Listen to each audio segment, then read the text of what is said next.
Over the years, I've learned how to order at a restaurant. I've learned what to order. I've learned how to time what I eat. I've learned the sequence. I've also just learned some of the, corners that restaurants cut and how to get around that. First one is actually a simple one. It's what I've talked about before. It's ditching salads altogether.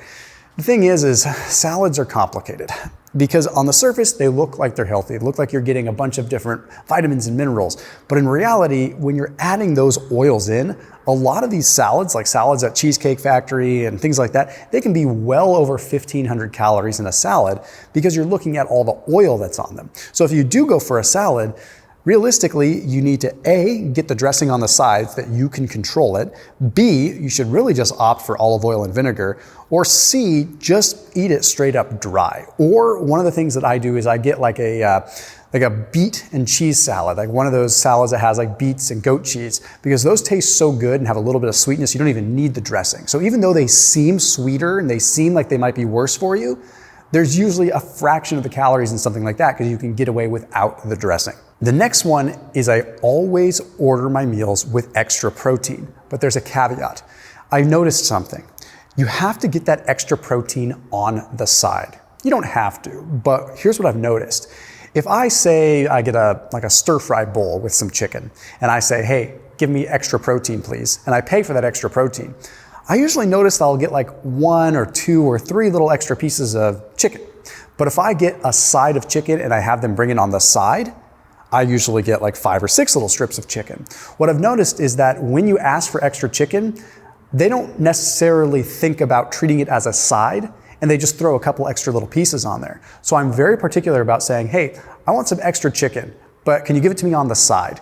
That way, they actually treat it as an appropriate side, and you get 30, 50, 60, 75% more protein. Not always, but I will tell you, a safe 7 out of 10 times, I end up with more protein that way. The next one is a simple one, and that's adding lemon to your water. When you get your water, squirt some lemon in it. What this does is it slows down alpha amylase. So it basically makes it so that your salivary amylase, the enzyme that starts to break down carbohydrates, is actually a little bit less because you've provided acid already. So what that means is the carbohydrates that you do eat break down slower, and you arguably have lower glucose spikes. So sipping on lemon water during your meal can have a huge impact. Next up is eating protein first. This is a very important thing because eating protein and or your veggies first can reduce the glucose spike by up to 2x. There are a lot of studies that looked at this. So there's one in particular that looked at subjects consuming ciabatta bread and then also some chicken and some veggies. And they kind of arranged the order in which they ate the meal. And those that had the chicken and veggies first had a significantly lower glucose spike than those that had the ciabatta bread and orange juice first. So pretty interesting there. So it's a simple way to lower that glucose area under the curve and lower that overall glucose spike. Next up is getting steamed vegetables. Now, why I suggest this is if you really just order vegetables normally, a lot of times they're cooked in oil. They end up having some kind of oil, and let's not even talk about the fact that they could be completely oxidized oils. We're just talking about unaccounted for calories. Specifically ask for steamed vegetables and ideally aim for cruciferous vegetables. So go for things like broccoli. Sometimes you have to pay extra for asparagus, so it's not always practical, but a lot of times if you say, hey, instead of french fries, give me steamed broccoli, it's totally doable. Opt for leaner cuts of meat. Now, this is simply a way to control your calories a little bit more. If you're deliberately going to a restaurant to get a delicious ribeye steak, then by all means, enjoy the ribeye steak. But if you're going to a restaurant and you're just trying to control how much you eat, if you opt for a leaner cut of meat like chicken or turkey or even certain cuts of pork, you're talking hundreds of calories less. Because if you get a ribeye steak or you get something like that at a restaurant, you're gonna have a lot more oil, a lot more fat on it. So one of the ways that I try to control the sort of death by 1,000 cuts, if you will, at a restaurant is by at least ordering the lean meat. At least I can shave off a few hundred calories there to make up for some of the other little things that make their way into restaurant food. Another tip that I have, which sounds totally crazy, like why would you do this before going to a restaurant, is having a simple protein shake. Having a protein shake an hour before going to a restaurant has a huge impact on your decision making at the restaurant. I've talked about this in videos 5, 6, 7 years ago, where I would literally keep protein powder in my car so that I could just have something quick and easy before I would go into a client meeting. That way, I am not at the mercy of my cravings. It's amazing what protein and simple food volume can do to how you make a decision in terms of what's on the menu. So typically, I'll do like either a whey protein shake, sometimes I'll do a plant-based protein shake. I popped a link down below for Thrive Market as well if you want to save 30% off your entire grocery order through Thrive Market. They have a bunch of different protein shakes to choose from, so you just navigate over to the protein category, to the supplement category, and they have plant-based, they have whey, they have mixes, they have keto versions, a bunch of different things, but also it's 30% off whatever you get. So your entire grocery order ends up being 30% off using that link down below. So if you're buying jugs of protein or bags of protein, that adds up big time. But then you can also do the rest of your grocery shopping. So you can get your sustainable meat and seafood options. You can even get fish, you can get chicken, you can get beef. It's literally like a grocery store. You can get frozen options. You've got a bunch of different snack categories that are organized by diet type, paleo, keto, all this stuff. Super, super easy. And again, one of the biggest deals is that you get 30% off your entire grocery order by simply using that link down below in the description. Plus, you get a free gift when you do use that link. So check them out down below, top line of the description underneath this video. For the record, one of the ones that I would recommend through Thrive Market is Sun Warrior. They have some really good tasting proteins there. So Sun Warrior has their different Warrior blend, as well as some other ones that you can check out, again, down below. Next up is ask them to cook food dry. This sounds a little bit weird, and it almost seems as though you're asking a lot of your waiter. And one of the things that I want to kind of side note on this is that if you are making weird requests, like maybe, hey, like, can you ask them to cook this dry? Remember, if you've ever worked in a restaurant before, you know that that person, that waiter, has to interface with the kitchen staff. That's not always the best environment. Like, there's a lot of friction there. And if they're asking kitchen staff to cook meat dry for you or whatever, that's just one more thing the kitchen staff has to deal with, and one more thing that the wait staff has to deal with. So I always make sure that I tip the waiters really well if I'm a pain in the butt. You have to be real with yourself and take some extreme ownership. If you're kind of a pain in the butt, you gotta do what you gotta do, but you also gotta make sure that someone's getting taken care of for doing that. So try to give them that 20% and give them a little bit more. But when it comes down to cooking foods dry, it's absolutely doable. The veggies, the meat, all that can be cooked dry, you just have to ask. When it comes down to the carb choices, people think that potatoes are really bad because they automatically think potatoes with mashed potatoes with sour cream and butter and all this. Potatoes without the sour cream and butter are one of the better carb sources that you could have. So if I am at a restaurant and I see that they have a baked potato on the menu, but my item that I want comes with like a rice pilaf or an orzo, well, I don't usually eat a lot of grains. I don't really eat gluten, so I don't really want the orzo or the rice pilaf. So I'll say, hey, can you just give me a baked potato? And they might say, hey, there's a $1 upcharge to have that baked potato, but I'll have it. And I'll say, okay, no butter, no sour cream, and I'll just enjoy a potato with some salt and pepper on it. It's a tremendous carb source that's much cleaner than an oil-drenched rice or something like that. Which leads me into the next one.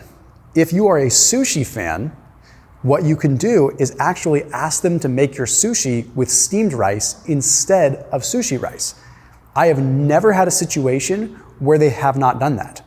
Sushi rice has a bunch of sugar in it, and you're getting a lot more calories, you're getting a lot more carbs that add up.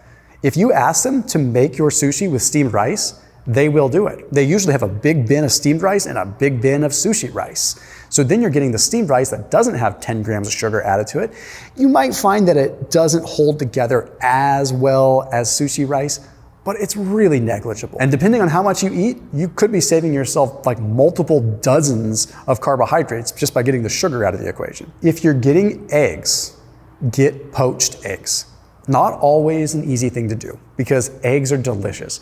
Over easy is delicious, scrambled, omelets are all great. But if you're getting eggs for protein and you're at a restaurant, again, I'm talking about not going to a restaurant because you're just trying to celebrate, some amazing event. I'm talking like you're in a pinch and you're going to a restaurant. How do you navigate this? Poached eggs are poached. They're cooked in water.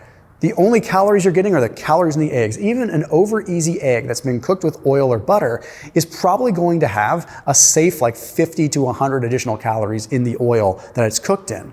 And you can't really cook an egg dry. It doesn't come out very well. So a poached egg really ends up being a perfect recipe for this. The other thing is, like, if you go and get scrambled eggs at many restaurants, they're mixed with oil, they're mixed with cream, they're mixed with milk. And not that there's anything wrong with oil, milk, or cream, but it's all these mystery ingredients that A, you may not be prepared for, but B, that's extra calories. And you're trying to keep it controlled at a restaurant when you have things coming at you from every angle stacking against you. This next one sounds so funny, but when you think about how much it can save you in terms of calories, you might find yourself doing it. And that's dabbing your food. Yes, you can be that weirdo. It's fine. Like, what's more important to you? Looking a little bit weird or your health and how you feel about yourself, right? So let's say you get an order of Brussels sprouts, like one of those beautiful cast iron skillets with delicious Brussels sprouts that are, have a lot of oil, maybe have some bacon, maybe have some other things in them, but they're delicious, right? Take your napkin and dab them a little bit. Watch how much oil comes out on the napkin. And tell me if you really notice much of a difference in taste by dabbing some of that oil off. You probably won't.